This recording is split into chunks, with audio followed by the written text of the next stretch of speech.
One of the things that I thought would be good as a membership person was to get our members involved more. And so we are going to now, at every lunch, have people who have recently had a book printed talk about the book. And the first one, Legacy of Lies, El Salvador, 1981 through 1985. And to say right, he's a photographer, and he did all these marvelous photos that show what happened during those years. Thousands and thousands of people died.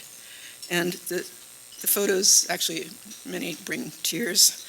Others of a, actually one is sort of funny, one that's of a Cadillac that's made so that it won't get hurt by anything. And it turns out he was just telling me we still have them. So he will be, and in the book, a number of the other journalists who were there write different essays about different periods from 1985, from 1981 to 1985. And with that, I present you Bob.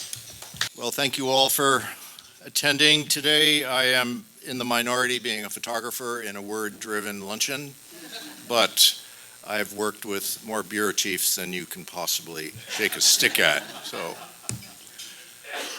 journalism is a collaboration. As a photographer for Time magazine for nearly 30 years, I worked for a word-driven publication, and back in the analog period of the early 1980s, I moved to El Salvador, covering that country and primarily Guatemala during those Civil War years. They were 1981 to 84. And we were busy. All the major networks had bureaus at the Camino Real Hotel. All the major newspapers were there, in and out, Houston, Dallas, Seattle, Portland, Detroit, St. Louis. Everybody brought reporting teams to El Salvador. And I shared a house with the Time magazine stringer. He worked the capital, I worked the countryside. And we were busy on a weekly basis. I sent film up unprocessed, so I never saw the film, never.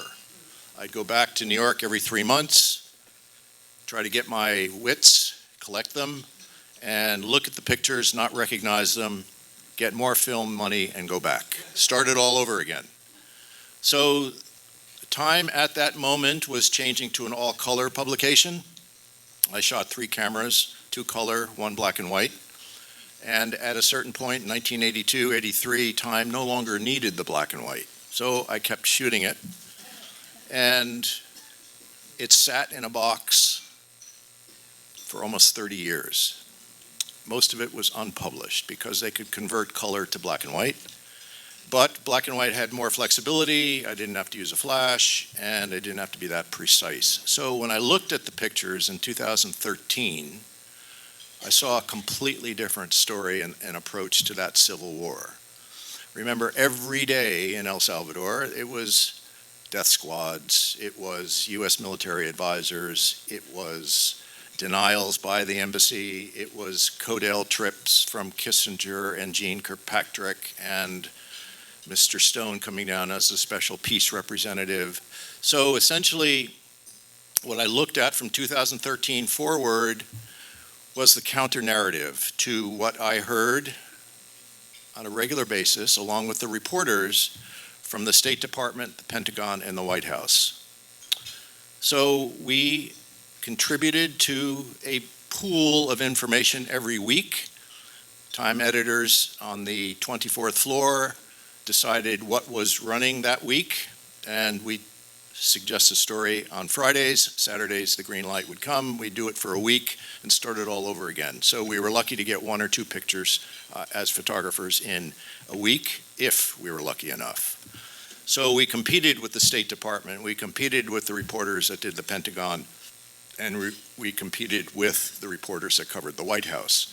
But this counter-narrative dynamic I've continued on, and I worked in Afghanistan for over 30 years, being based in New Delhi, and Baghdad as well for the New York Times. So I understand the collaboration that's needed with words. And by shooting film and not seeing it, I had to understand the story without ever seeing my pictures. So I had to speak with a camera with authority. And now pictures are revealed, pictures are then published, and then they are re-seen. And this process of using the archive, I came up with this marvelous book, all in black and white, printed in Germany, and it's exquisite, if I must say, having learned photography in the darkroom, the black and white printing, duotones. I had a technician with me for 2 days in Heidelberg printing. The scans were all just sensational. And these are pictures that were not chosen by an editor.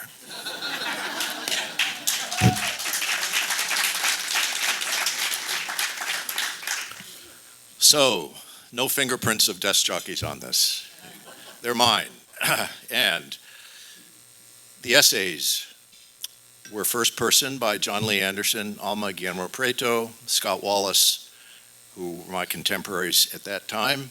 Alma was writing her own essay about the fall of Kabul in 2021, and when I approached her on whether she would like to write 12 to 1,500 words for this book, because she was one of the 2 people at Mozote massacre, she agreed, and she dovetailed it with the fall of Kabul and the mistakes of foreign policy and her sadness.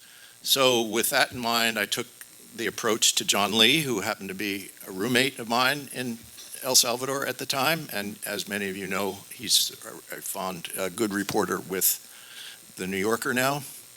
Carlos Dada, whose father was a Salvadoran mayor of the capital, had to go into exile, and Carlos started the investigative news agency El Faro, and he's also had to go into exile because Pegasus was put on his phone by Mr. Bukele. He's coming, Elaine. I'm coming.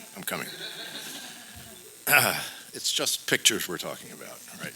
Now, if you would like to take a look at the book, I brought a few copies. They're for sale. I'll sit off to the side after Mr. Kandel does his presentation, but thank you for listening, and please take a look at the pictures.